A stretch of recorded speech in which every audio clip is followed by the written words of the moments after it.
नमस्कार दोस्तों, आज के इस वीडियो में हम सभी जानेंगे थैलेसीमिया के बारे में, यानी कि थैलेसीमिया के मरीजों को क्या खाना चाहिए और साथ ही साथ किन चीज़ों का परहेज करना चाहिए अगर कोई थैलेसीमिया का मरीज है। तो इस बारे में कंप्लीट जानकारी देंगे, तो इसीलिए वीडियो को अंत तक जरूर देखिए। और आप सभी कमेंट करके बताइए कि थैलेसीमिया क्या है, क्या आपको पता है, जानते हैं या फिर नहीं जानते हैं तो भी बताइए।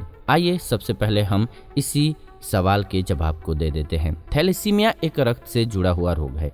ये एक आनुवांशिक यानी कि जेनेटिक रोग है, यानी कि माता पिता को पहले से होगा तो चांसेस ज़्यादा होते हैं कि बच्चे को भी होगा। इसमें हीमोग्लोबिन के बनने की प्रक्रिया बिगड़ जाती है हमारी बॉडी में, यानी कि खून में हीमोग्लोबिन बनना बंद हो सकता है। यह रोग ज़्यादातर देखेंगे तो बच्चों में देखने को मिलेगा। थैलेसीमिया दो तरह के होते हैं, इसमें माइनर थैलेसीमिया और मेजर थैलेसीमिया शामिल होता है। थैलेसीमिया माँ बाप के शरीर में मौजूद क्रोमोजोम के कमज़ोर या ख़राब होने से होता है। अगर क्रोमोजोम दोनों के शरीर में ख़राब होते हैं तो इससे मेजर थैलेसीमिया होता है, लेकिन अगर किसी एक के शरीर में क्रोमोजोम ख़राब होता है तो ये माइनर थैलेसीमिया होता है। इस दौरान मरीज के शरीर में खून नहीं बन पाता है, जिससे कई तरह की दूसरी समस्याएं भी जन्म ले लेती हैं।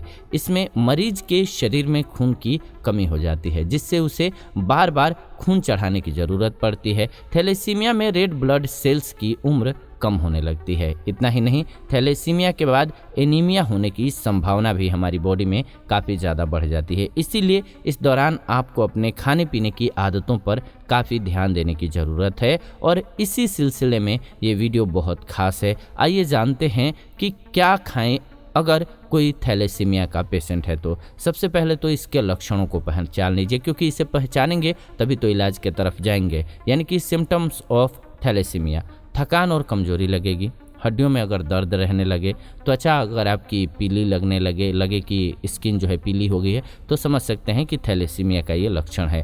थैलेसीमिया में अब सवाल ये है इम्पोर्टेंट कि क्या खाना चाहिए। वैसे तो थैलेसीमिया में आपको कुछ ही चीज़ों से परहेज करना चाहिए, लेकिन कुछ ऐसे खाद्य पदार्थ हैं अगर आप इनका सेवन करेंगे तो इससे आपको इसके लक्षणों में कमी जल्दी देखने को मिलेगी। इस दौरान आपको ऐसे खाद्य पदार्थों का सेवन करना चाहिए जिससे आपके शरीर को पर्याप्त मात्रा में आयरन मिल सके। इसीलिए इस दौरान अपनी डाइट को नज़रअंदाज बिल्कुल मत कीजिएगा और स्वस्थ खान पान की आदत डालिएगा। आयरन से भरपूर फूड लीजिएगा। आयरन वाले फूड आप जानते हैं कि बहुत सारे हैं जिनका सेवन आप सभी कर सकते हैं, जैसे कि अनार हो गया, अनार आपके लिए अच्छा होगा। इसके अलावा चुकंदर हो गया, वो भी देगा अच्छा खासा आयरन। इसके अलावा देसी गुड़ है तो उसमें भी आयरन मिलेगा। आयरन युक्त भोजन लेना है। इसके अलावा दूसरा इंपॉर्टेंट चीज़ है इसमें फॉलिक एसिड युक्त भोजन लेना। जी हाँ, फॉलिक एसिड शरीर में नए ब्लड सेल्स बनाने के लिए बहुत ज़रूरी होता है, इसीलिए आपको इसका सेवन जरूर करना चाहिए। फॉलिक एसिड लेने के लिए आप बीन्स, मटर, केला, मकई, नाशपाती, पालक, अनानास, चुकंदर इन सभी का सेवन कर सकते हैं। इससे आपके शरीर में नए ब्लड सेल्स बनेंगे और आपको थैलेसीमिया से धीरे धीरे राहत मिलती जाएगी। अगला जो विटामिन है वो कौन सा है? विटामिन 12। जी हाँ, इसका सेवन भी करना होगा। विटामिन 12 फॉलिक एसिड की तरह ही शरीर में नए ब्लड सेल्स बनाने में मदद करता है। ऐसे में थैलेसीमिया के दौरान आपको विटामिन B12 के खाद्य पदार्थों का सेवन करना बहुत ज़रूरी हो जाता है। इसके लिए आप दूध ले सकते हैं, पत्तेदार हरी जो सब्जियां होती हैं उनका सेवन कर सकते हैं। इनमें पर्याप्त मात्रा में विटामिन B12 पाया जाता है, जो कि आपके शरीर के लिए काफ़ी फायदेमंद होगा। आपको सब्जियों को अच्छे से पका करके खाना होगा, ये ध्यान रखिएगा अगर थैलेसीमिया की शिकायत है तो। और अगली जो विटामिन है वो है विटामिन C। जी हाँ, ये तो बहुत इंपॉर्टेंट है, ये बहुत से रोगों से आपको बचाती है। विटामिन C शरीर में आयरन के अवशोषण को बढ़ाने में मदद करता है, इसलिए थैलेसीमिया में जरूरी है। इसीलिए आपको थैलेसीमिया के दौरान विटामिन C का सेवन करना बहुत जरूरी हो जाता है। सभी खट्टे फलों में बहुत ज़्यादा मात्रा में विटामिन C पाया जाता है। इसके लिए आप संतरा, नींबू, कीवी, स्ट्रॉबेरी और शिमला मिर्च का सेवन कर सकते हैं। इसके अलावा आप देखेंगे तो बहुत अच्छा होता है विटामिन C का एक साधन जो है आंवला। जी हाँ, आंवले को लीजिए, बहुत फायदेमंद होता है। आप चाहें तो विटामिन C से भरपूर जितने और भी खाद्य पदार्थ हैं उनका भी सेवन कर सकते हैं।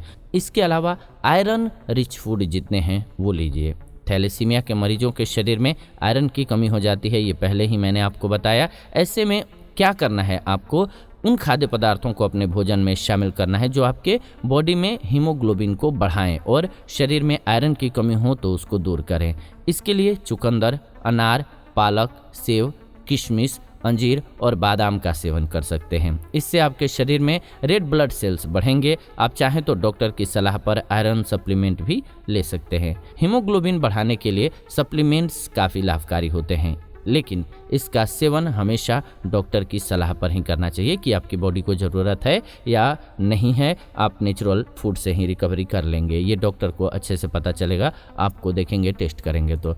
अब कौन से खाद्य पदार्थ हैं जिनका सेवन आप कर सकते हैं कभी भी? तो मूंग और मसूर की दाल। फलों में आप अमरूद, कीवी, स्ट्रॉबेरी, अनार, नाशपाती, अनानास और चकोतरा ये कभी भी ले सकते हैं। चुकंदर, मौसम में जो सब्जियां आती हैं वो जैसे मौसमी सब्जियां कहा जाता है मौसम के अकॉर्डिंग, बीन्स, मटर, ब्रोकली, गाजर, परवल और पालक भी इसमें बहुत फ़ायदेमंद होता है। अब थैलेसीमिया में किन चीज़ों से हमें परहेज करना चाहिए? जितना आपको इम्पोर्टेंट ये है कि क्या लेना है, उससे भी ज़्यादा इम्पोर्टेंट है कि क्या नहीं लेना है। किसी भी बीमारी में हमें परहेज करना बहुत ज़रूरी होता है।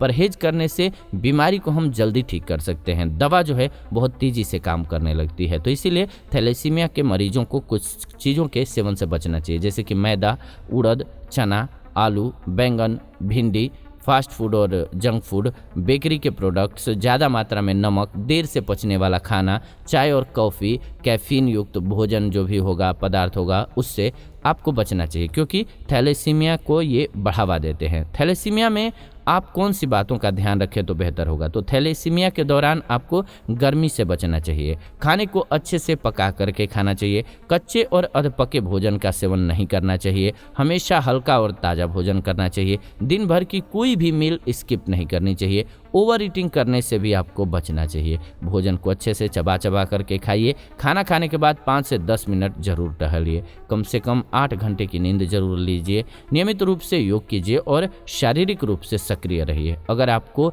या आपके किसी भी अपने आदमी को थैलेसीमिया की बीमारी है तो उनके लिए ये डाइट काफ़ी फ़ायदेमंद होगी, ध्यान रखिएगा। लेकिन अगर आपको ज़्यादा समस्या हो तो आपको डॉक्टर के पास जाना चाहिए। डॉक्टर आपकी स्थिति को देख करके सामने से जान करके दवाइयाँ देंगे, आपके लक्षण के अनुसार देंगे तो आपको ज़्यादा सूट करेगा। साथ ही साथ अगर आपको थैलेसीमिया के लक्षण नज़र आएँ तो समय पर आपको इसकी जाँच करा लेनी चाहिए, क्योंकि गंभीर रूप लेने के बाद इसे ठीक करने में समस्या आने लगती है। इसीलिए किसी भी बीमारी का समय पर इलाज कराना बहुत ज़रूरी है। तो उम्मीद है कि आपको ये जानकारी अच्छी लगी होगी थैलेसीमिया को लेकर के। अगर आपके मन में कोई सवाल है तो लिख भेजिए कमेंट्स के माध्यम से। हम आने वाले एपिसोड में आपके सवालों को ले लेंगे, उस पर एपिसोड बना देंगे। ऐसी ही नॉलेजफुल वीडियो इस चैनल के माध्यम से हम लेकर के आते रहते हैं। ऐसी नॉलेजफुल वीडियो के लिए चैनल को सब्सक्राइब कर लीजिए, बेल नोटिफिकेशन को ऑन कर लीजिए, ताकि नई वीडियो जब भी हम लाएँ नोटिफिकेशन आपको सबसे पहले मिले। साथ ही साथ वीडियो को लाइक कर दीजिए, शेयर कर दीजिए व्हाट्सएप पे, फेसबुक पे, ताकि सभी को वीडियो मिल सके। ये वीडियो आप सभी आयुर्वेदिक उपचार चैनल के माध्यम से देख रहे हैं। वीडियो को अंत तक देखा आप सभी ने, इसलिए दिल से धन्यवाद। विदा लेते हैं इस एपिसोड से। जुड़ेंगे नए एपिसोड में नई जानकारी के साथ। तब तक आप सभी खुश रहें, स्वस्थ रहें। जाते जाते अपना कीमती सुझाव कमेंट्स के रूप में जरूर दें, मुझे खुशी होगी।